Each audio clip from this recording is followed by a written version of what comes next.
You good? Yeah, I was just like, well, not about the 40 thieves of Sheraton had 1,000 tales. Our childhood, man. Kitchen couch. Hello and welcome back to the couch. We saved you a seat. My name is Luke. And I'm Emily. Tonight we are diving into chapters 57 through 62 of A Court of Mist and Fury by Sarah J. Maas. Yes, and if this is your first time, know that we've been doing these sections over and over and over again for this book and the previous one with the help of the Smut Oracle. This one right here. She is a G. She knows all about this kind of stuff. I have never read this kind of stuff. And so I'm super new to it. We just had the infamous, chapter 55, where... Chapter 55. Stop getting polite and start to get real. Shout out MTV, rest in peace. So if you want to support the channel, you can do so by joining the membership, which is like $2 a month. It doesn't get anything. It just supports us. And if you really like this entertainment, it would be nice. Also, we have other ways you can support the channel. There are Amazon links where you can buy this book, other books that we have done. Check out the playlist. And then if you're like, I already have those books, I don't want to do that, but I want to support you, then just use that link and buy other things. We see a little bit of it. So that's all I've got for you. We're going to jump into the recap for this section because it was juicy. And Emily is going to lead that for us. So Emily, hit that. Right on. So tonight we're covering 57 through 62, aka the part where everyone's worst fears are correct, and Feyre officially enters her chosen by the narrative era. We start with the mortal queens who see Valaris, hear the truth, and still mostly say, no thanks.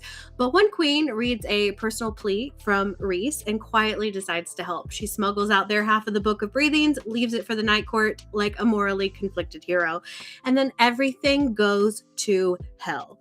Before the book can even be used, Valaris is attacked. The queens betrayed them, went straight to Hybern, and handed over the city's location in what can only be described as a truly unforgivable move. The Adder leads the charge, and Feyre absolutely snaps in the best way. She takes to the sky, unleashes everything she's learned, and decides this particular nightmare is hers to finish. And she does. She's like, Mortal Kombat, finish him. Oh, we'll get into it. It was dope. In the smoking aftermath, there's no more debate, no more caution. They go to Hybern and steal the cauldron itself, or at least try to nullify its powers. They make it to the heart of the enemy stronghold, and Feyre immediately ignores Amren's very clear instructions, because of course she does. And this section ends with Feyre, Azriel, Cassian, and more staring down a fully resurrected Jurian, like the book just looked at us and said, oh, you thought we were done? Yeah, no, we're not. So Luke, are you ready to get into it? No one comes to the kitchen couch for the food. Yeah, the total like Avatar state situation that Feyre comes into, where she's like, oh, she essentially becomes our Jesus Christ in the series, and our Messiah, our messianic character. It was awesome. The way that she distributes her power, using the water power, just because, why not? Also, but like freaking cool. Like, yeah. At first I'm like, water power, who cares? But when it's used like that, okay, that's actually cool as hell. Well, so I've seen a lot of anime, and so people use water powers, people use ice powers, fire powers. They use all gravity power. Like if she gets a time manipulation power, that would be cool. Gravity time manipulation, pretty much the same thing in a lot of ways. It was awesome. It was awesome how they got rid of Rhys to do it, so that she could really, really shine. It was cool when he came back. It was cool, their interactions in the battlefield. Honestly, dope stuff. Dope. It's their relationship is so cool. It makes me want to have a soulmate so bad. I love that she's so resolute in her conviction. That her resolute conviction for him in turn makes her, because she has that moment on the battlefield, and we'll talk about it a little bit more. She has that moment where she's like and then she's like, oh no, I'm a fucking G, I'm just gonna start killing these motherfuckers. And she does, and it's awesome, with the help of Cassian, obviously, and Amren, who is just, you're dead, you're dead, you're dead, you're dead. It's like a point and shoot situation, but it ain't nothing being shot. Dope. And the Jurian thing, I'm still like, all right, but you still don't know why you care. Just kill that motherfucker. He's a human. Yeah. Just Yeah. just rip his actual head off. You can do Yeah. it. You're capable. Regardless, I do have stuff to add for that also because I have predictions for the future. But beyond that, Also, do you not want to take a victory lap right here at the top? hit it. Did you not? Was one of your thoughts and predictions the things that you thought was gonna happen? You said 2-3 videos ago, I think Valaris is gonna get attacked. Oh yeah, for sure. And go back and watch that because my face, I should win an Academy Award. There's a I watched our last video back, a lot of it, because some of it's pretty good. I knew her like, and there's a few times where you're just like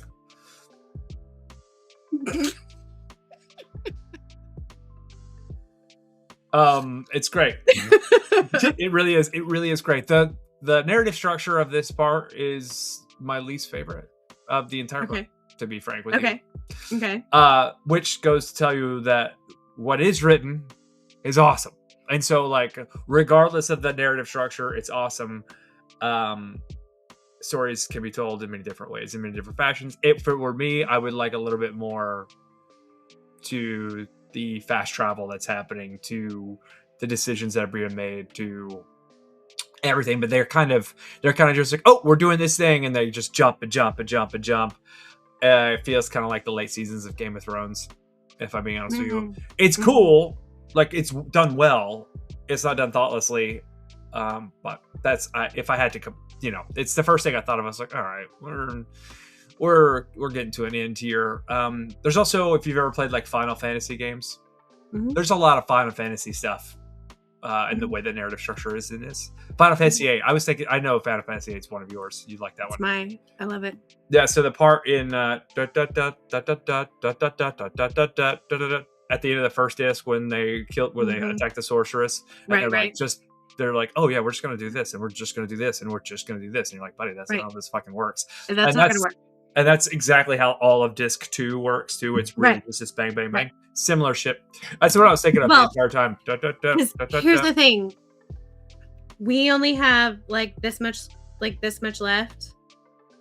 And I mean, you got Wings and Ruin in already, so you know that there's a whole big ass other book that we got to go through.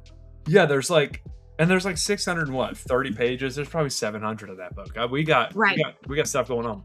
Right. So this is basically like, let's get us to the conflict with Hybrid. Like, let's get us like into the thick of it. Let's go. Let's start from the beginning here. So they meet with the queens. The queens are still horrible. This old queen is still horrible. You find out the old queen is not having it. She kind of hates Nesta because Nesta's an actual weapon. I don't like Nesta, but she's an actual weapon, so it's okay. And Elaine's just standing there kind of clueless, like it's gonna rain. But am I wrong? Well, you're not wrong. I'm not a fan. I'm not an Elaine fan. Yeah. I actually think I like Nesta more than I like Elaine. Ooh. Anyway.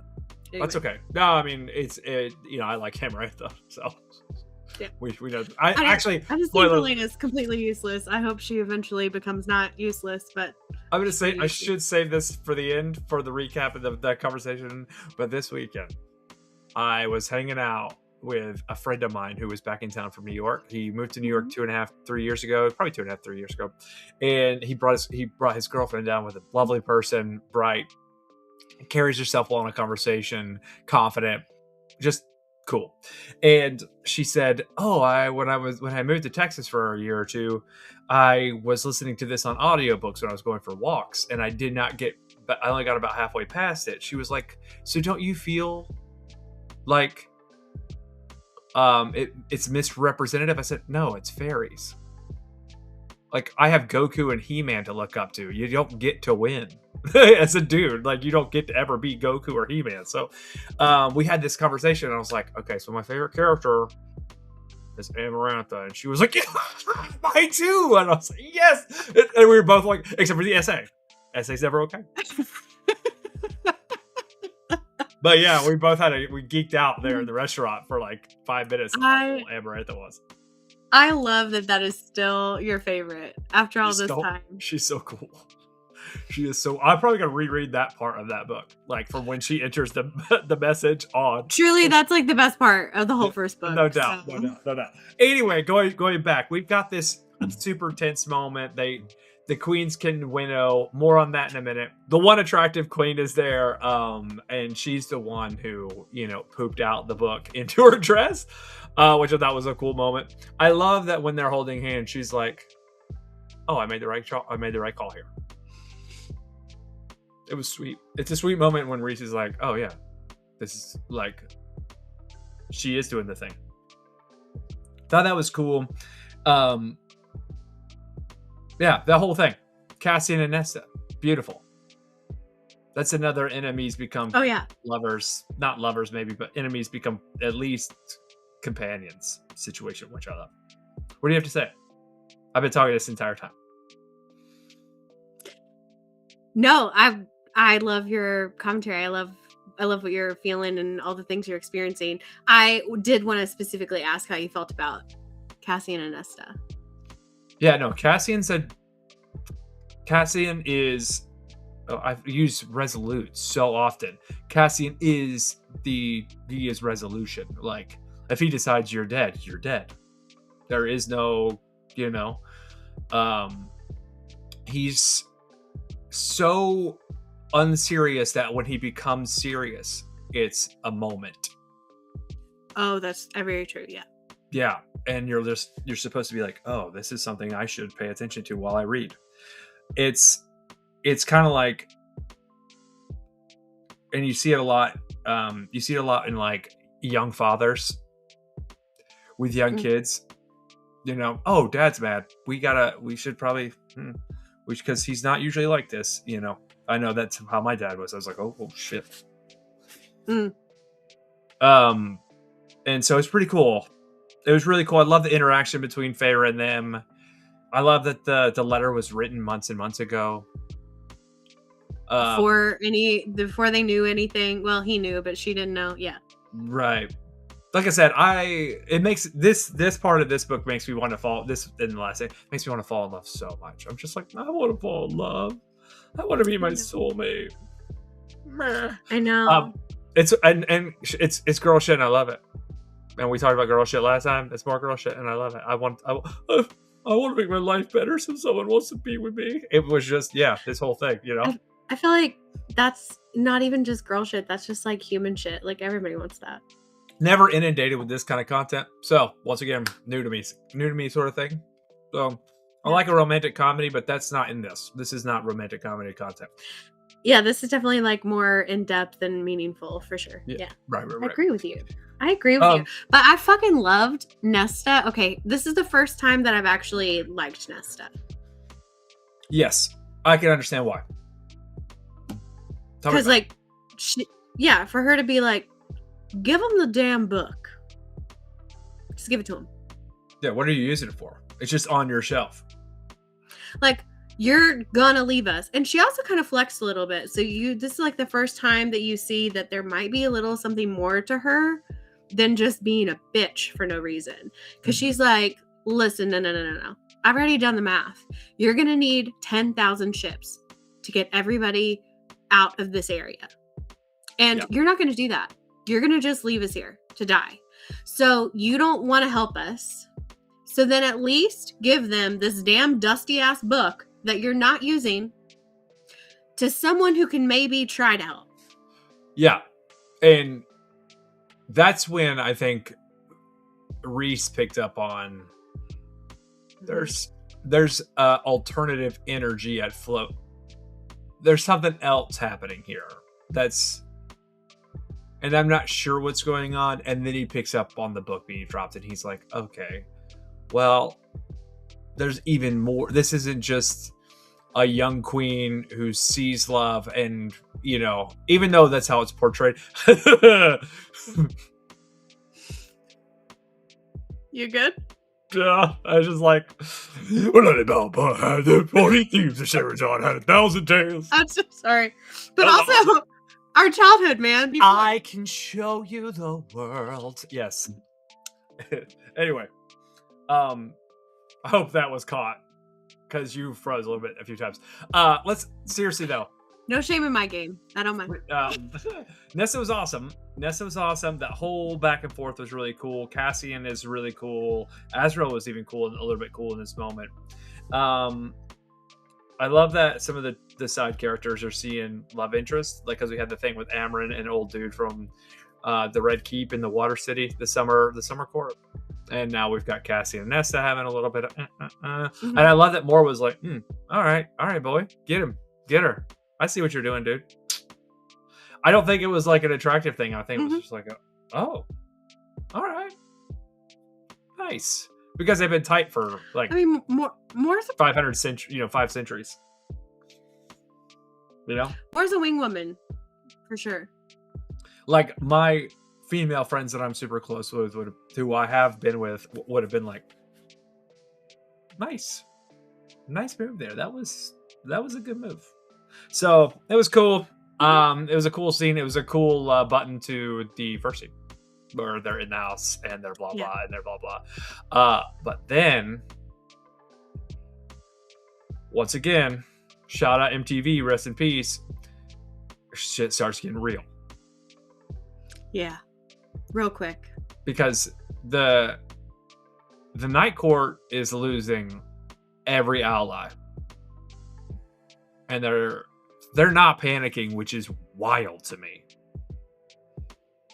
Let me ask you this in the next part. So we've got Moore and Rhys going to the Court of Nightmares to return the orb of truth. Sorry, it all sounds like fantasy bullshit to me.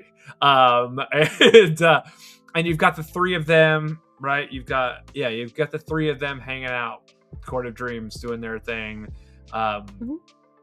You've got Cassian kind of keeping Feyre company, and Feyre kind of picks up on it.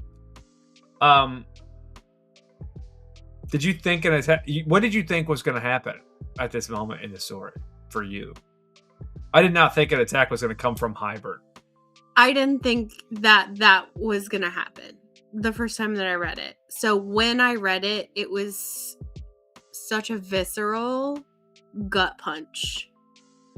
And it is still like on the reread, because they say it was not an attack. It was meant to be an extermination. Yeah. So they just straight up murdered so many people, to the point where there's like rivulets of blood just like in the street.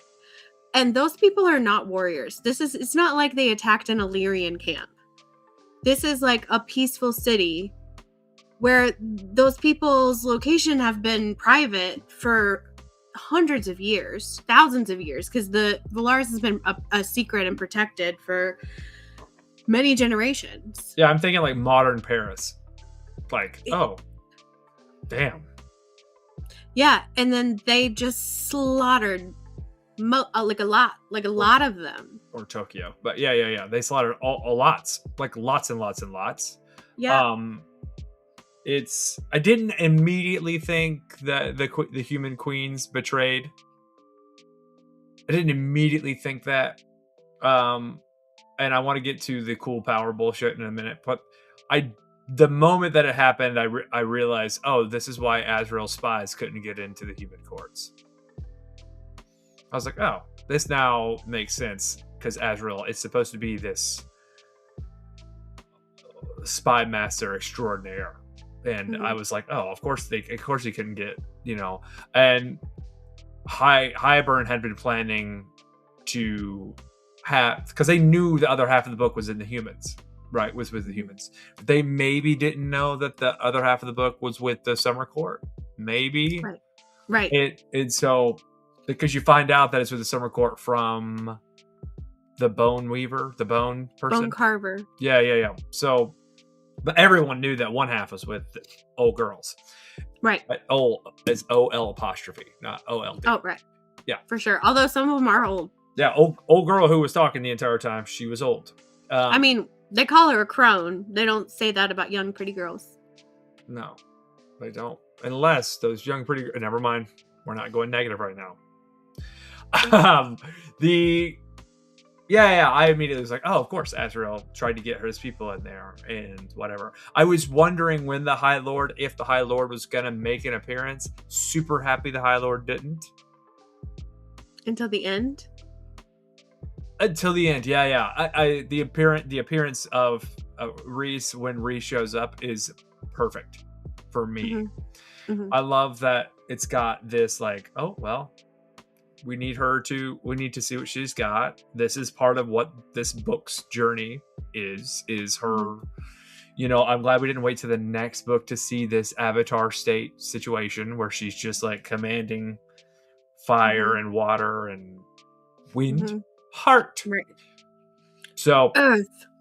By our powers combined. But we do see Cassian getting to the power bullshit. We see Cassian's like, no, I got this. Boop. I love that part. I know it's like it's really cool. It's like some fantasy Avengers bullshit, but I love it. Yeah. I love it. It's really, really cool. Yeah. It's awesome, actually. And he's just like slaughtering these things. And then Amryn. I thought, okay, so here's the thing. I thought we were gonna see more power from Amryn. I thought we were like the way Amryn was described. I thought we were gonna see more than some sort of like banshee witch that's just like, you're dead and you're dead and you're dead and you're dead and you're dead and you're dead, which is cool. I mean, listen, Voldemort wishes, right? But he's got to say abracadabra like every time. Yeah. Like she just thinks you're dead and you're dead. And so it's but I thought we were gonna see some more cool stuff from her, to be frank with you. I thought that it's a little underwhelming. And then this is where we get Feyre. She's like, what do I do? What do I do? Oh no, I'm the queen here. I'm the one. I'm going to do things. And this is at a point where she's like kind of fighting in her brain on how like Cassian. I also kind of love, so like her first thought is like, I got to get to the townhouse because it's warded. And if I pull as many people in there with me, then I can protect as many people as possible. So it's like that defensive. She's thinking defensively, right? And then as she is like running towards it and she's trying to figure it out, she's like, okay, but where is everybody? Making sure all her people are good as she's running towards the townhouse. Then she goes, those motherfuckers. Like the queens told them about the rainbow, which is where all the artists are. It's like, that's her spot. Those are her people. Like, that's her favorite part of Valaris. And she sees that there's no one who can actually defend it because they're all like fighting off people coming from different angles and there's no one left to save them. And she's like, that it's me. I'm gonna be that person. And if I die, I'm gonna die protecting the rainbow of Valaris because that is fitting. And if that's how I go, that's how I go. Let's go. That's super cool. It was super cool. Like I said, I was waiting for that to happen in the third book, for her to like super realize her power. I'm glad it happened now because let's move the plot forward. Okay. The water wolves. Awesome. It's really cool. It reminds me of anime, to be frank with you. I don't know what you thought about it when it happened for you. What what were you picturing? And these aren't like little dog wolves. These are like big wolves, like cows. I picture in Lord of the Rings when Arwen is like whispering to the river and then the river comes up with the horses and the water turns into the horses and then like tries to like go after the Nazgul and like draw. Anyway, that's what I see in my head, but wolves. Same. And I see her like running down the streets and they're running with her. And she's like running in the pack, which I thought was cool. Yeah. Yes. That was, that kept me going. It was cool. Yeah. It was cool. So she saves as many people as she can in the rainbow. She's also seeing the devastation. Right. And then I'm like, okay, so they're wolves, but they're made of water. So like, what are we really going to do? And then it's like, oh, They just go down people's noses and mouths and drown them on dry land. Yeah. That's awesome. actually kind of awesome. It's awesome. That's awesome. It's awesome. Let's see if I can get to it because I want to make sure I don't forget. I don't forget the part that I wanted to say out loud. Nope, I did not forget it because that is in chapter 59. Sweet. So, like, the wolves are doing their thing. And she's also, like, as she's running with the pack, she's just, like, cutting people down left and right with her, like, Illyrian blades. And so she's, says, I reached the soldiers and my blade sang as I severed their choking heads from their bodies.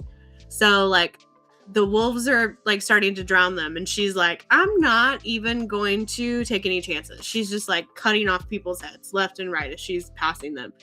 And then it says, some of the soldiers were taken to the sky, flapping upward and backtracking. So my wolves grew wings and talons and became falcons and hawks and eagles. Yeah. They slammed into their bodies, their armor, drenching them. The airborne soldiers, realizing they hadn't drowned, halted their flight and laughed. I lifted a hand skyward and clenched my fingers into a fist, the water soaking them in their wings, their armor, their faces turned to ice, so cold. Blah, blah, blah. So basically they just, like, drop from the sky and, like, crack because they're frozen. It's awesome. So it's, like, all of the different things that she can do. Yeah. And then the adder is there. Maybe my favorite part, because I knew this motherfucker was going to die. The moment I saw the name, I was like, oh, this motherfucker's dead. Yeah. So she's like, mine. He's mine. So she starts winnowing because she's mad. And you know when she's mad, that's, like, when she actually can winnow. She's not always reliable, but when she's pissed, she can do it. And so she's real mad, and she sees him, and she uses those Daemati powers to lock into his mind so that he can't get away from her. She knows exactly where he is, and then she winnows to, like, land on top of him. And then is like, oh, hey, motherfucker. Yeah. Remember me? Yeah. I imagine she's, like, on his back, like, getting a piggyback ride. And, yeah, I mean... Ash arrows through the wings, exactly the way that it happened for Rhysand. Yes. Like, the poetic justice that is served by her killing the adder. Yeah. And not feeling bad about it. So at the end of the last book, the end of the first book, she had to kill some people and it was not her choice, right? And she made herself feel like trash for, like, half of the next book. And now we're to the point where she didn't want to kill those people. She doesn't want to kill people. That's not her thing. But she's like, I feel zero. I don't feel bad at all about this, actually, no. Yeah, we're talking about resolute. Just, oh, this is how this has to be. And I'm not going to be mad about it. Yeah. Right. It's either you or me. You know, there's a thing in competition in men's competitive sports that's talked about openly. It's a little bit taboo in women's competitive sports. It does for sure happen. It is talked about. It's just a little bit more taboo. And they do have that, like, oh no, it's you or me. Like, and it is for sure going to be me. I promise you. And that's kind of like, I have, like, my older brother and I talked about it. It's like, it's not toxic masculinity. It is confidence and it's courage and faith. And I'm gonna win. And it's you or me. No other. And she has this, and it's actually not that weird to me. I was just like, oh yeah, okay. Like, right. I need to point this out, right? Because for an audience, maybe this is kind of, oh, she's such a bat. I was like, no, that's just competition. Like, I thought about that when I was 12 years old in a batter's box, or 10 years old playing Little League. Like, oh, it's you versus me? Well, I'm gonna win today. That's how this is gonna go down. And if I don't win, you're sure as hell not gonna win. I'm gonna find a way. So I love that. It's the same kind of, thought process. My brother and I were talking about some weird shit. We were talking about, like, nah, you just break the guy's legs. And how, like, weird that sounds when, like, dudes say that out loud and how scary it is. It's like, no, you can just break that guy's, and you be like, hey buddy, I'm gonna break your legs if you keep doing this shit. I had a similar thought, not necessarily like in this conversation or this book, but like, for example, a few years ago I watched Sons of Anarchy for the first time. And loved it. It was great. But also, that's the first television show that made me actually stop and question my humanity, because there comes a point in the show when the law enforcement officer is becoming such a problem. And my response was like, they really just need to kill her. Like, why are they not killing her? Like, all of their problem goes away. They just need to kill her. And I'm like rooting for this person that is not a bad person that's doing their job to die. Yeah. And that's why I'm like, oh, this is complex. So on the nerd part of TikTok, there's a lot of like anime, DC, Marvel stuff like that. Those are especially like in certain communities, I'll say that those are like, there's heavy crossover. And one of the common questions that the groups ask is like, if there was a superhero for Marvel or DC that was real, which one would be hated the most by current public opinion? And no one ever says this, but it's for sure Batman. It's not another one. It's for sure Batman. Like, we all know who Batman is, and the city of Gotham itself is a character in the story. And right, but if it was like here in, let's say, Baltimore, and there was a caped billionaire running around beating the dog shit out of gang members, that guy would get, like, they would call that guy a racist. Especially he's white, because you can see his face. You know he's white. It would be like, ooh, God, we hate that guy. We hate that guy more than we hate Superman, for sure. I mean, I feel like Christopher Nolan himself already like settled that argument in Dark Knight when he says he's not the hero that you want. He's the hero that you need. Sure. At the moment. Like, I feel like, yeah, you're right. Yeah. But it's like, also like, hey, I got, hey, how about we take $1 billion and put it into infrastructure to support education? And anyway, there's a lot to that. That's just really kind of just not very thoughtful. Kind of weird. It's weird to me that people idealize Batman over Superman. It's strange to me. I always have been.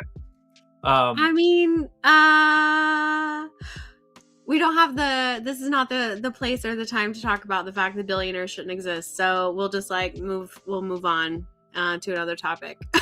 Oh, I understand where you come from, and I have empathy towards that. I don't care that billionaires exist. Just don't make it harder on everybody else. Either way, that's how I kind of feel about it. Like, if you have to step on people to become a billionaire, fuck you. But I don't care that you exist. But if you have to do that, we got issues. You and I have issues. Going back, I'm assuming that the part in 59 that you wanted to be sure that you didn't say was the text message that I got from you, which was, my mate, death incarnate, night triumphant. Yeah.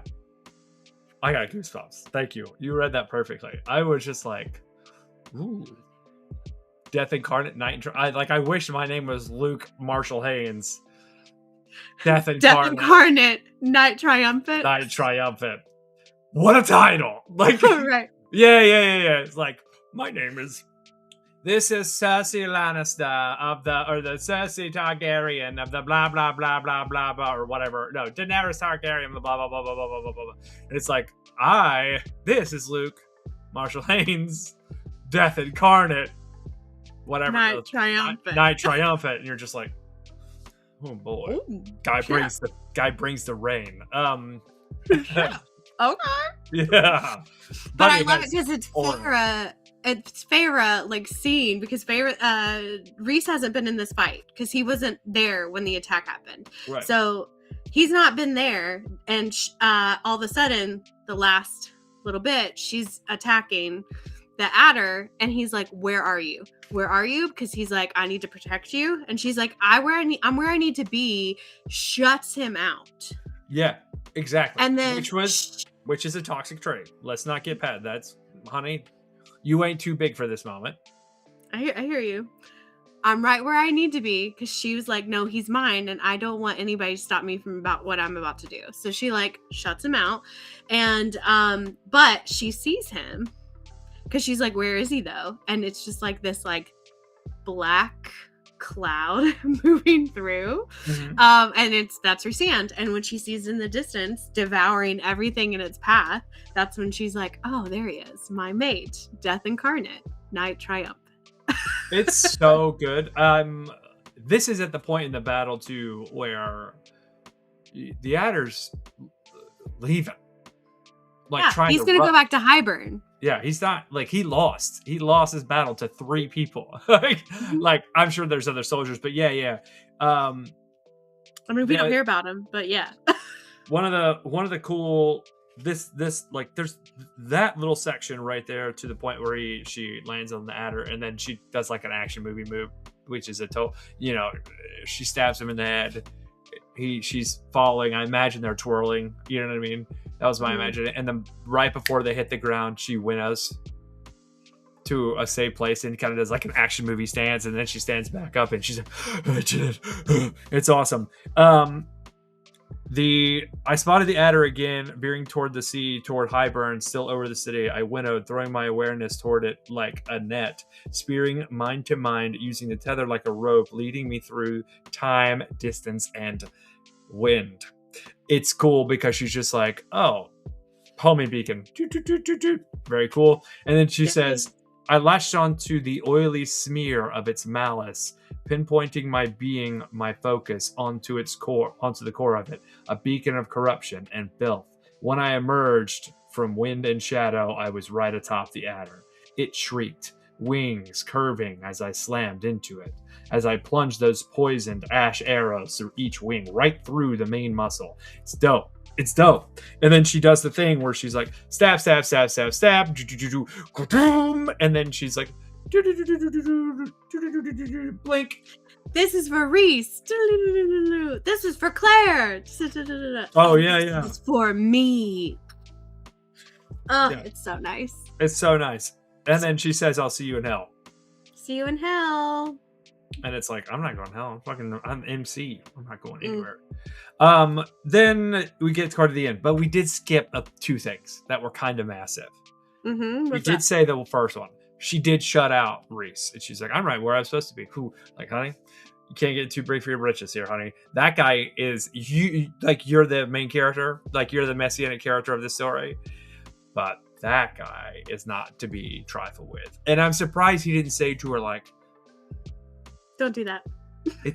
Don't do that again. Like, yeah. I spent 50 years having to pleasure the villain of my entire race. For you to shut me out while my city is being attacked, and I did all of that to protect this place. You don't get to shut me out, honey. That's not how this works. Good kill. Good job. Kind of awesome how you did it. Not gonna lie. I don't know that I could have accomplished it the same way. However, don't do that again.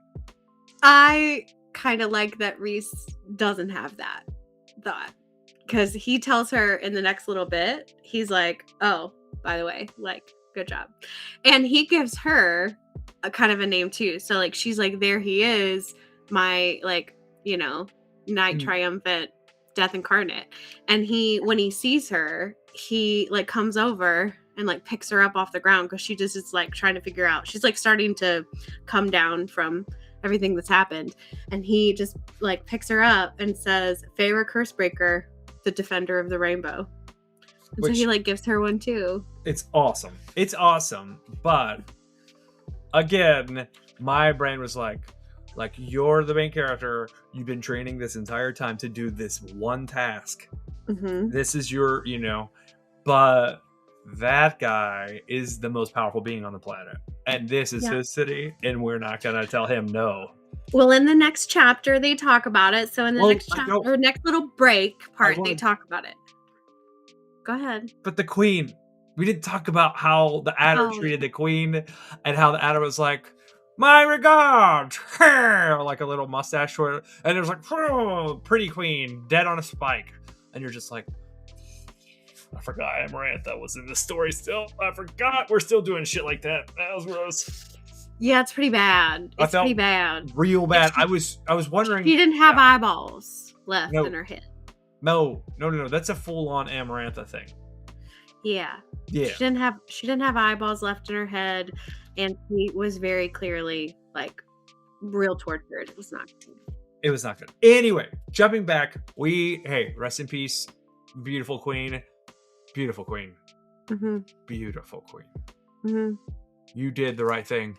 You didn't do what was correct, but you did what was right, and it got your ass killed. Mm-hmm. Mad respect from the kitchen couch. Let's move on. Yeah. So the next one, we get a little bit of slice of life that you like. I mean, it's got to be earned, but I love it. Well, that's like you finally get to see everybody like after the battle and what's happening and how they're all kind of like smoked from the fight. Oh, yeah. You know what I mean? So well, like, again, okay, like, so they don't explicitly explain this either, and I'm looking at like just the kind of the beginning of chapter 60 here, or I mean all the rest of them from here forward kind of small, but like Amory killed a bunch of people, Feyre did her thing, Cassian killed a lot of people, like hordes, I think is the appropriate term. Yes, yeah. I think the two of them were like they're not going 73, 74, they're like 530, 580. They're killing 50 at a time. That's the way it reads. Am I mistaken? No, I mean, basically, so again, I say Valaris is not made up of trained warriors. So all the people that are dying, they're not fighting, except for like the woman in the rainbow who's like, no, I'm like she's like holding up like a piece of like jagged pottery, and she's like, not today. Like, good for her. But these people are not warriors and not fighters, right? So all of them were killed by Cassian, Azriel, Amren, and Feyre. Mm-hmm. So 4 people protected the city. A flying extinction level horde of whatever. Yeah. Right, and 4 people did it, and then Rhys kind of came in at the end with like smoke blackness and made sure that everybody else was like fully dead. I'm thinking the green ghost things in Return of the King. Lord of the Rings, totally, 100%. Yeah. He's got actual aura, which is hilarious. I want to show you a video. There's a character in Bleach called Aizen. Shout out Aizen. Aizen's got aura. I'll show it to you later. It's dope. Sweet. So they have like their night where they're like, yeah, what do we do tomorrow, old brain? Try to take over the world. And right? Also, but why did he have just Arnold Schwarzenegger accent? No, that's Pinky. Pinky's like, no, what do we do tomorrow, Pinky? Like, that's how he talks, right? I don't remember. I just remember Brains like, well, we do every day. Screw the book. Let us know in the comments. Was that a good? I'm kidding. Oh God. Amren simply said, please be sure to placate Luke's ego and let him know about his impression. They're all standing. Hey, did you know there's a theory that Brain killed Pinky in the first episode, and that Brain is just spending the rest of the show trying to bring Pinky back to life, and Pinky is just a figment of its imagination. It's wild. And it kind of fits. It can kind of track, yeah, for sure.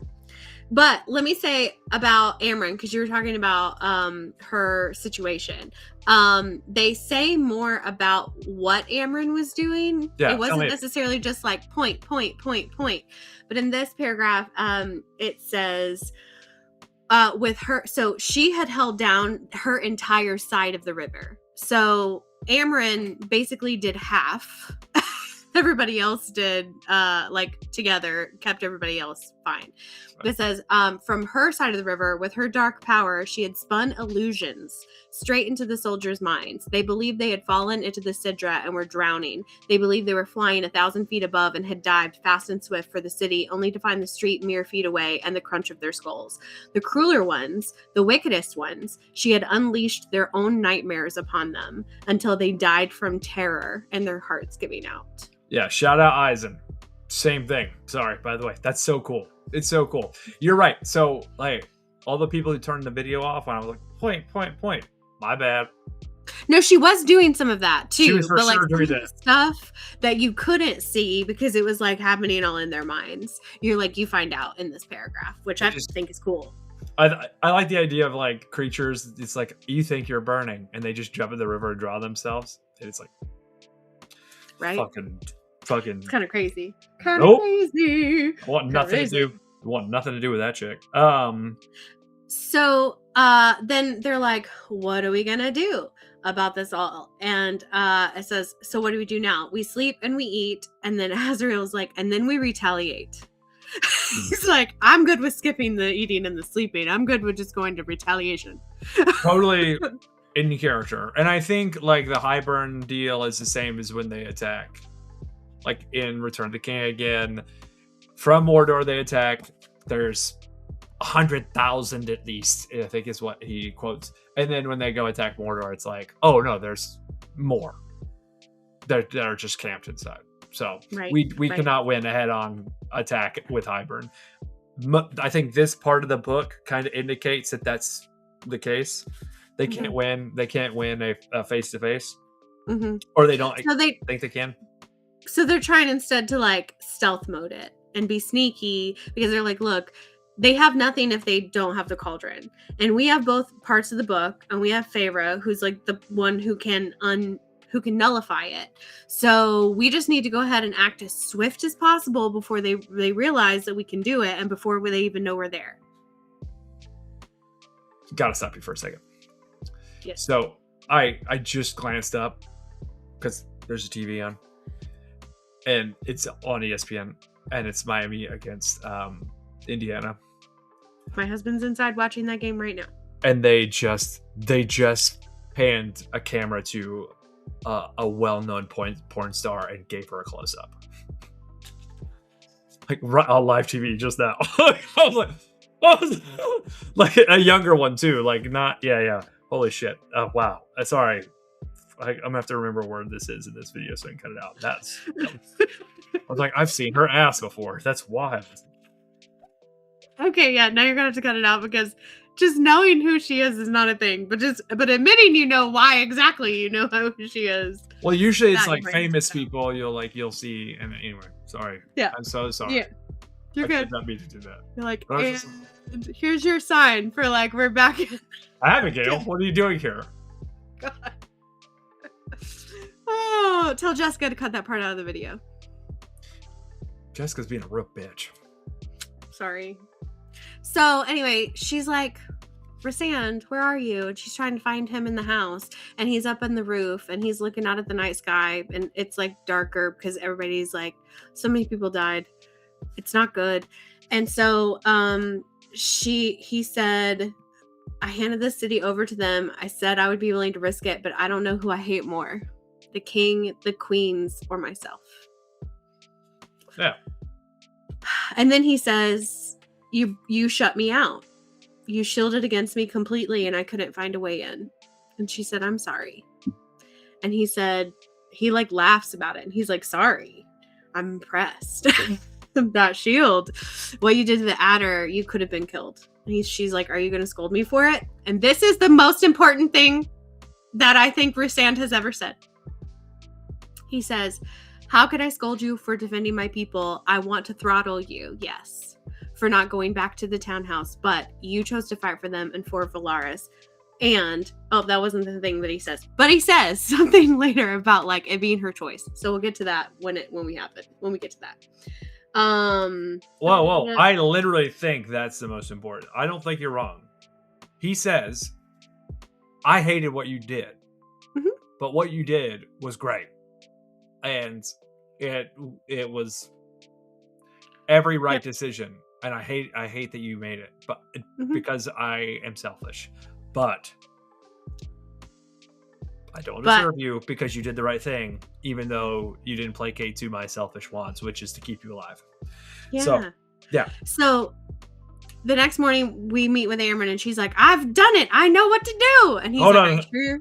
Hold on, and then right before the break, she's like, "We deserve each other, you and me." That was for you. That one's for you specifically. Thank you. Thank you. Anyway, so Emran's like, ba da ba ba ba. I cracked it. Mhm. And She's like, I know what to do. And he's like, Are you sure you know what to do? And she's like, I'll pretend not to be insulted. Of course okay, I know what I'm doing. I've got a new theory from that line specifically. Uh-huh. I've always imagined, you know, the chick from The Incredibles, the costumer, as being Amran, this just little bitter lady. Edna mode, for Edna sure. mode. Now, from that line specifically, I think of Brad Pitt from Ocean's 11, just always eating something. Like, I just imagine she's just back there saying snarky shit, just always like taking a bite of something. But she doesn't eat, she just drinks blood. Yeah, but you know what I mean? Like, that's her Yeah. energy. She's just like, I'll pretend like I'm not offended. Yeah, I'm trying not to be insulted. Okay, fine, yeah. So they say, I just read everything so incredibly dry when it's Amran. So she's like, I'm trying not to be insulted for sand, but it's like deadpan when she says it. And then somebody says, what happens if we put both halves of the book together? And she says, don't put them together. Don't do that. Like, don't be stupid. We're not doing that. But don't put them together. And then she goes into full mode. She's like, you put those pieces together, she clarifies when Reese gave her a questionable look. And the blast of power will be felt in every corner and hole in the earth. You won't just attract the King of Highburn. You'll draw enemies from older and more wretched. Things that have long been asleep and should long remain so. Yes. And it takes less than 5 pages.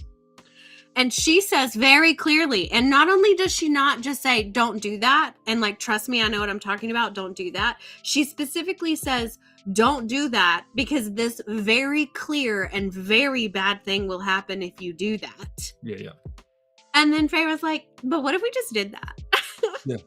Well, then, no, Cassian's like, so Feyre cringes because she knows she's the one being like talked down to, and then Reese puts his hand on my back, and then Cassian's like, let's move on. Yeah, it's like, okay, is it uncomfortable? Yep. Let's move on. Yep. So they're gonna like infiltrate, and Reese is being tracked. His magic is being tracked by Highburn. So he is gonna have to like just deal with the fact that they're gonna have to go inside, and he has to stay outside. He has to not go in. Can I ask you a dumb question? Mm-hmm. Are we gonna find out why and how his magic's being tracked, or is that just a crazy MacGuffin they just have in the story? And it's just a MacGuffin. It's what happens. They are tracking his magic. They have been able to like hone in on who he is and what he's doing, so he can't use his magic without Highburn knowing and where he is. Like toilets and jacuzzis. Got it. Yep, like toilets and jacuzzis. They know when he uses his magic, it can be tracked. And I don't think they ever actually say how and why. This is part of storytelling that I don't know that I love, is when they tell you what they're about to do and then they do it. Mm-hmm. As an actor, just fucking do it. But I understand why it's here. They're trying to move, the writer's trying to move the story along, because there's a lot that happens in these 2 pages that's being discussed, so you could just do the thing in the next 2 chapters. Right. But man. And also so that you don't have to make it so obvious that they're diverting from what the plan was. Because everybody's like, here's the plan. You got it? Yes. Oh, and then obviously we're not following that plan anymore. But you wouldn't be able to know that if you just went into it. Like Ben Affleck literally said in an interview about a movie that's coming out on Netflix. He said it this week. Did you hear the interview? I read it, and I was like, of course. He's like, that yeah, makes so much sense. They made us say the plot of the movie 4 or 5 times. And all three acts, just because I don't think people are paying attention. They also want like the act 3 big thing that happens. They want it in the first 15 minutes of the movie so that people think that it's like we're sticking through, but it has to happen in the beginning, and then they have to like restate the plot or what they're doing at least 3 or 4 times because people are on their phones. Imagine telling an Oscar-winning script writer and director, hey, this is not what we want. And it's like, buddy, I have statues. You don't have statues. I have millions. You got yours from somebody else. Mm-hmm. Anyway, that was wild. But going back, they're doing some of that shit right here along this page where she's like, I swallowed it. It could be anywhere in the castle. We know where it is the next line from Cassian. It's in one of 2 places. And then, it is, I understand it. I get it. Yeah, it is complicated. And I think for people, especially like when you're reading it only and having to think about it in your mind, it can be helpful to some readers. But like the battle scene that happens in like the chapter before, the one before actually, like they don't totally explain, because they're referencing a river that you may not realize is a river. The Sidra, right? Yeah. And so there's like points in that chapter where you maybe could have explained it a little bit better to help the reader kind of mentally. And so that's where I'm like, we're overdoing it here but underdoing it there when they're just standing around having a conversation. That's literally the problem with the first Star Wars episode 1 and The Phantom Menace. Is like they're telling you the plot while they stand around in like 11 scenes. Anyway, we've gone way too long about this. I'm so sorry. So this is where we get to the part that like I love about Rhysand. So he's basically saying, are you asking me to stay outside while my mate goes into his stronghold? Right. And Azriel's like, yeah, it's what you need to do. It's the smartest move. And it is the smartest move.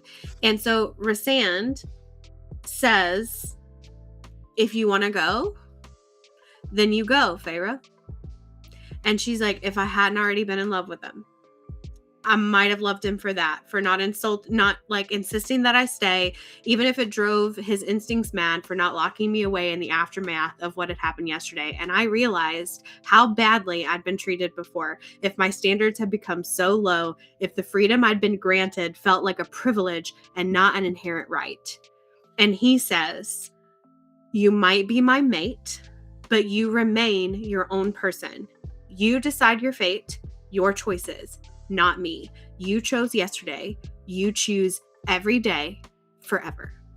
So part of it that I love is like the faith aspect, because I've talked to you about this before. Like a lot of it is like, oh, they're like, we talk in like common nomenclature. Oh, your soulmates out there. You'll find them. In this kind of storytelling, like that bond is part of a grander narrative for the universe that this book takes place in, right? Am I wrong about this? No. Okay, so that happens in Star Wars too. That happens in DC and Marvel. That's a thing. And so part of that is having faith in the fact that she is his mate. He gets to entrust in her that she'll make the right decision because it's on purpose. Mm-hmm. It's almost religion. It's like it's faith. Faith is the right word. I gotta stop it, but I love it. And I think a younger Rhys, like prior to his family getting killed by Tamlin's group, probably would have not reacted the same way. Yeah, very possible that he didn't. I thought that while reading this, by the way, was like, yeah. He had to go the long way round to find his mate. Sure. Like, it was hard won. Which is good, which is important. I was halfway up the stairs an hour later when I realized I still had no idea what room to go to. I love this. Like, this is great comedy. I love that this transition happened. Slice of life bullshit. He's like, I don't give a shit what room they sleep in. I'll move all your clothes anywhere in the city. I don't care. And he loves her. You know, my mother gave me the ring to remind me that, and then you find out the lineage of the ring, which is on the cover of the book, which is awesome. Mm-hmm. Mm-hmm. It all's a maid thing. Yeah. Although it's also how you jump into a lady's pants. Good job, Reese. Yeah, he's great at that. Yeah. So after that happens, we move on to actually we're into the thick of it. We're like straight to Hybern. So she says, just a few hours ago, I'd known such overwhelming happiness after such horror and sorrow. And now Rasan, my mate, and High Lord and partner stood beside me in the foyer as we said goodbye. And then they are like off to kill the wizard. Once again, this reminds me of Final Fantasy VIII from here forward. The attack on Dalit, the coming back when Ball Bomb attacks the other the other guard and everything. I love Amaran's line here. Amaran said the King of Hybern is old. Reese, very old. Do not linger. A voice near my chest whispered, "Hello, lovely." Wicked liar. Because the books are hilarious. Apparently, I think the books. Actually, I hope the books continue to have personality, and we get to listen to the books talk to her, because that would be dope. I've got some prognostications coming from this section of our section, so just don't let me forget. Yep. So they plan to go. We also like get some like my axe and my you have my sword, like Cassian and Azrael, like I will protect her with my life. Yeah. My life. What is Cassian? He's like, my life. With my life, High Lord. I'll protect her with my life. And then Azrael with both of our lives. And then Moore he just looks at Moore and she says, I know my orders. Like that's all she says. And Feyre's like, what are they though? What's going on? Because she doesn't know. Feyre doesn't know. Well, I think politically, outside of Reese, Moore is the politician. She's a diplomat for sure. She gets to have different things because, like, she can hold court literally and figuratively in situations. For sure. And with the final reveal, this is Jurian's here. It's like, well, they know each other. So, yeah, okay. There's a reason why Moore has different orders. In the beginning of Captain America, the Winter Soldier, Black Widow has different orders than Captain America. It's the plot of the fucking movie. And it's like, we have compartmentalization on purpose. So all of this is happening. So I'm sure Moore gets to save the day soonish. But, So they go in and they're like trying to find the cauldron, and the whole time the book is like talking to her and being like, yes, take me home. And then they get to the cauldron and they're like, okay, what are we gonna do? How are we gonna do this? And the cauldron's just like sitting there. She like touches it and then she's like, oh shit. And then she's like, oh, I know what I need to do. I'm just going to put the pieces of the book together, because I know Amren said don't do that, but like the cauldron just kind of told me to do it. So I feel like I should do it. And I'm reading this and I'm like, you are a stupid bitch. It feel that, that was one of those things where like so much of this is really thoughtfully written. And then where you get moments like this where I'm just like, she's not that stupid. Feyre's not that dumb.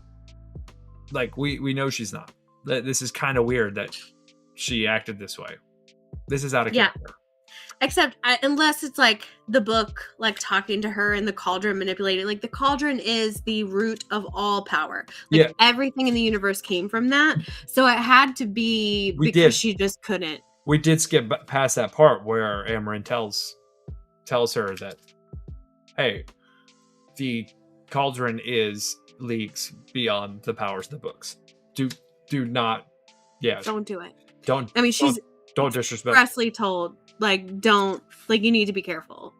And she's like, yeah, heard, got it, no problem. So now I'm just gonna do exactly what you told me not to do. And she does. And she does it. And then she grabs a cauldron and then she starts speaking in tongues and goes into her mind castle and it freaks her Like, out. Yeah. It's like 11, an 11 from Stranger Things situation is happening. She's like bleeding from her nose. And she's like seeing other places. She's like astral projecting into other areas and hearing voices and shit. And then Azrael like pulls her back. And that's when you can like hear all the stuff that's happening. And people are like coming down the stairs, and then they like walk in. Jurian walks in. You know, had Reese been there, they could have just held hands and she could have touched the cauldron, and the power of the two of them together would have overwhelmed it. But we're not gonna do that. The power of friendship wins a lot. It does. I mean, there's a reason why Reese had to stay outside, right? I mean, I don't know. Let's come up with a plot device and make sure he's not in the room, and which is anyway. We had to get Reese out of the room a lot of times this end of the book. Like, he couldn't be there for the fight. You introduced the most powerful character in the story halfway through the first book. So right. So like we gotta conveniently have him not be around sometimes. Yeah. So like, once again, we gotta further the plot. Once again, so in Naruto, one of the ninjas is a geek. I would call him a geek. Okay. And he is goofy and geeky. That's what I call him. Mm-hmm. And you get to the last battle. We're talking 650 to 680 episodes. Right. Or chapters, maybe. Chapters. And you get to you gear the last battle, and he's like, I'm going to one-on-one the bad guy. And you're like, this guy? This guy right here? This one? And then you realize why this dude has missed every single fight in the series. Because he stole a weapon. And so it's similar vibe. They do this all the time. You can't have that guy in every fight, because that guy will win every fight. Right. And he's willing to give his life for every win. So you can't. Yeah, right. you can't. Right, listen, for sure. Listen, we have this. She starts speaking in tongues, and she gets locked into a trance, essentially. And after being shaken, because they're being surrounded, then she kind of comes out of it, and she sees that eye. The eye I've seen before. I know those eyes. And it's Jurian, and he has completely been resurrected and reformed. And he says, stupid fool. Stupid fool. He said to me, Jurian, I breathed. And that is the end of that section. We covered it extremely well, I think. I don't think we left any crumbs. The battle sequence was dope. Like I could see that happen in my head. Even though, like, I'm not that big a visual person, I could see it. It was very cool. I got a few things I do want to talk about. I want to hear about it, because the next one is to the end. So, right. And I want to hear about it. I will be reading that this evening, or some of it, at least, in here in a little bit. It's the shortest section. There's only like 30 pages. So, honestly, if you start it, I don't think that you're going to be able to not finish it. So just plan when I'm telling you, Luke, I'm telling you. I'm good at quitting things. No, you won't be able to. Don't do it out of spite, because I'm telling you, you're going to want to finish it. And I know that you're going to want to say, no, I'll do it just because you said I can't. Do yourself a favor and just sit and read it all in one sitting. Okay. I'm looking at you, Luke. Do yourself a favor. Read it all in one sitting. Don't be a jerk. Don't be that chick. So we've only seen 2 or 3 bewitched items. Mm-hmm. The ring is one. The cauldron, the book. I don't get why Jurian's that important unless he wields magical items. Like, there's zero chance he's fighting against Amarantha 101 without having like bewitched or enchanted weapons and armor.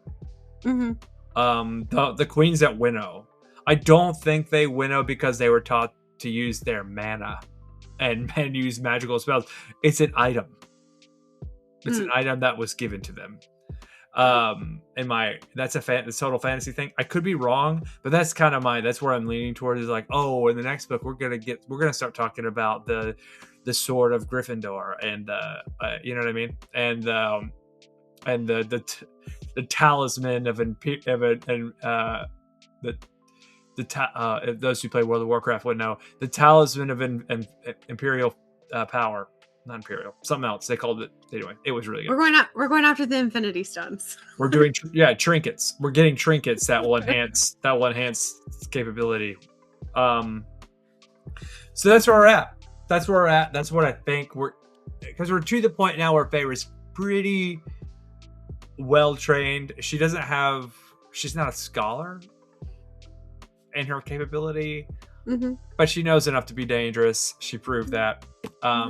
And so we still have the thing that's in Reese's pocket that I think helps him with the mind powers. Okay. Because he has like an object in his pocket because he puts his hands in his pockets a lot. I don't think he's itching his dick. So it might be. I don't think so either. He's not. I don't think so either. I've always just seen that as like a sexy move.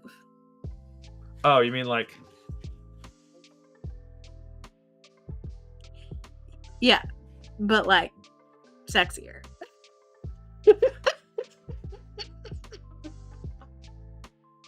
Sorry. I get it. No offense. But no, it's okay. It's okay. It's escapism, and I'm a real person. I get it. Right. I mean, I'm, real. That's just a little like Napoleonic with the. Well, I wasn't gonna stand up and show you my sweatpants, so I think the internet would have actually really appreciated it.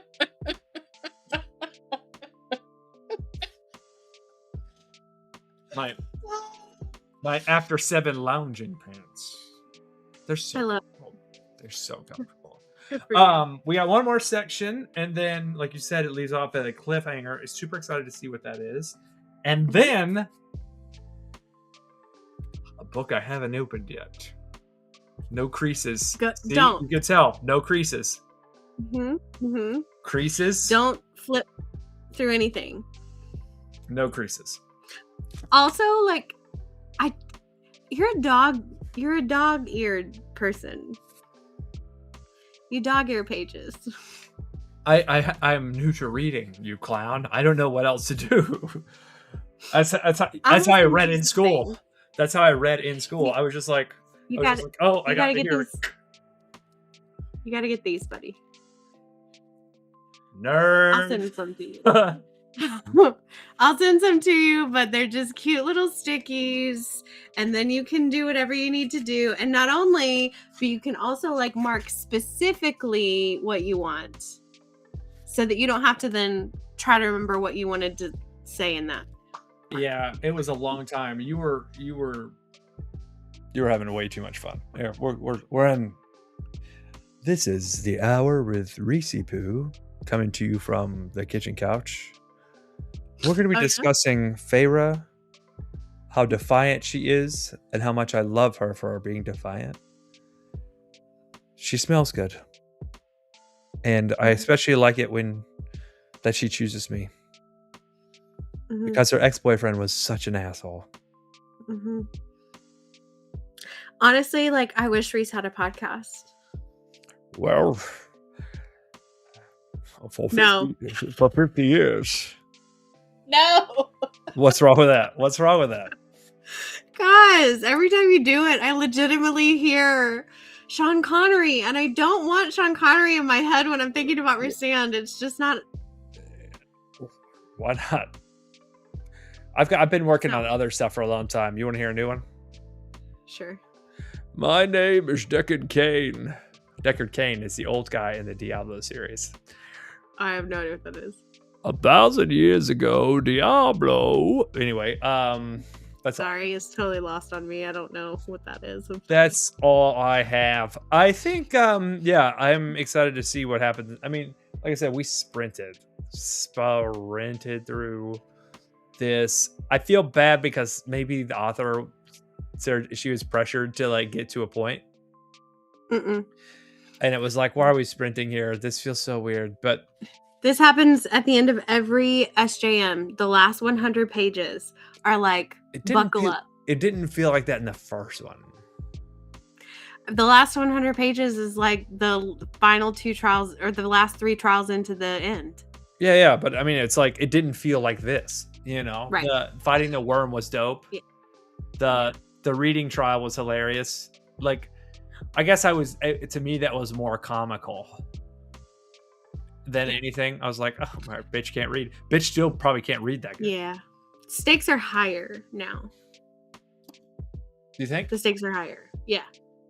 Yeah, but more stuff has happened. She's also more capable. Yes, but that's what I mean. Like, I can see why you feel like maybe it's too quick. I mean, they landed in Highburn. They were like, how did we get past the guards? Well, we knew when the guards shifted, and they just walked in. Right. And you're just like, this is the item. This is the Infinity Gauntlet. This is the item in the series that's unguarded. Mm-hmm. Like, there would be thousands of soldiers in front of this thing. Did we let them in on purpose? More on that later. Yeah. Kitchen Couch loves it. I'm pretty excited to jump in the next one. Yeah. So what I will say is, the whole next one, is like the last 3 sections of what this one is. So if you've like really loved this last part of this book, all of the next book is like this. I've loved every part of this book. Don't get me wrong. When I'm critiquing, it's like a 9.5 to a 9.3. Right. It's really just like, I'm not a writer, but this is what I think. And I don't think I'm wrong. Let me rephrase. There's no such thing as right and wrong. I don't think I have less merit than somebody else who has a different opinion. Mm-hmm. But I think what you've said is not unwarranted. Yeah. Yeah. So yeah, very cool. We're going to, we should talk about this. Maybe do the last section LIVE.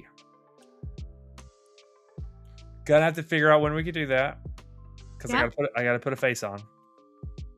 You gotta put your face on. Gotta put a face on. Yep. And wear my good lounge pants. Yeah, none of those slouchy lounge pants. Dude, these pants are so comfortable. I do roll them up at the waist, because I don't have a butt. Uh-huh. It makes it so much more comfortable. Wednesday? Day after tomorrow? Wednesday. But I don't know how early you can get this up to then be able to alert the people. Let's plan on Wednesday. Let's plan on Wednesday, and if not Wednesday, then Thursday. Thursday?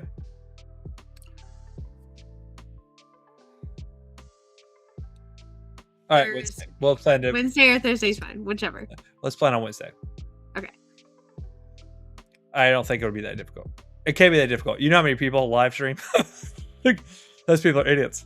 Those people probably live in New Jersey because they're too afraid that they'll catch a gas station on fire and blow up a gas station. Fucking idiots. Wow. I love that you're not afraid to just really go for the controversial opinions. You're not afraid to. Wait, don't you think it's weird? Like, how many idiots are in this world? Like, so many. And we let them drive and vote. And like, how do gas stations not blow up? These fucking idiots can like survive and not blow up their gas stations. Like, one cigarette kills people. You know? Like, it breaks my brain. Yeah. That like, so these people aren't stupid. And then I'm like, no, they are. It kills me. It kills me. Yeah. It kills me. And I'm like, how do more gas stations not blow up? And then I told my brother, and he was like, there are states that don't allow people to pump their own gas. And I was like, well, that's what I thought you were referring to. I was like, New Jersey and what is it, Oregon? New Jersey and Oregon. Yeah, that's definitely what I thought you were referring to. So, okay. Yeah. Gotta get the professionals out here. Anywho, love this. I think that's all we've got for you. We'll jump in the next chapter soon. We'll let you people know when we're gonna do it live. We'll be looking at 9:30. Is it, unless it's 9:30? 9:30. You're in charge of bedtime 9:30? I won't be in charge of bedtime on Wednesday. That's why I said we do it on. I mean, I'm in charge of bedtime for me. Listen, she's a working profesh. She's the smut oracle. She's also a mom. She does it all. How does she do it? Coffee and good vibes. Thank you for sticking around. Check out memberships and buy some stuff. Thank you if you're staying this long, and check out some of the other content because super fun. Check her out on her socials, The Smut Oracle, Emily The Smut Oracle on TikTok, and everything else. And I think that's all I've got. So if you wouldn't mind, please Like and subscribe. we'll catch you next time. Later, taters.